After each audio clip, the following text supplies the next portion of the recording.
La France a été forcée de puiser dans ses réserves de pétrole en raison des manifestations grandissantes contre la réforme gouvernementale du travail. Le gouvernement semble déterminé à faire passer sa nouvelle loi sur le travail pour tenter de sauver une économie en difficulté. De son côté, l'opinion publique semble se durcir. La France est à l'arrêt. Les stations-service ne sont plus approvisionnées. Hier, c'est vrai que j'ai pas pu travailler, j'ai travaillé seulement 2 heures. Voilà. Et je suis tombé en panne. Bon. Et aujourd'hui, ça va, j'ai de la chance. Le blocage, c'est pas le droit de grève. Le droit de grève, c'est juste pas travailler. Donc laissez les gens travailler, ceux qui veulent.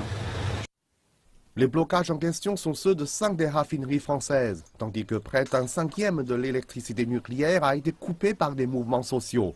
Ces 3 derniers jours, le gouvernement a dû puiser dans ses réserves de carburant qui contiennent assez pour tenir près de 3 mois.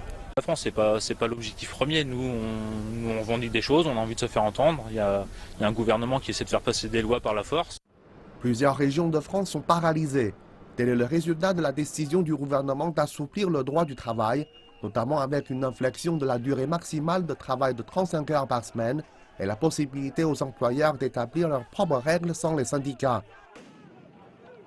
Les dirigeants des syndicats disent que la réforme permettra aux employeurs de licencier à leur gré. Le gouvernement dit quant à lui que ce n'est pas son intention et se dit prêt à renégocier. Beaucoup d'aspects n'ont pas été compris, je le reconnais, par mes compatriotes, est bonne pour les entreprises, pour les PME, notamment parce qu'elle va leur donner et cette loi est bonne pour les salariés parce qu'elle leur donne plus de droits. Elle est même bonne également pour les syndicats parce qu'elle leur donne plus d'heures de formation. Ce durcissement de l'opinion publique et les blocages des raffineries se produisent 2 semaines avant l'Euro 2016 de football qui verra l'arrivée en France de 2,5 millions de supporters. Les législateurs disent que ce n'est pas un problème. En 2010, la France a déjà survécu à 3 semaines de blocage après l'allongement de l'âge de la retraite.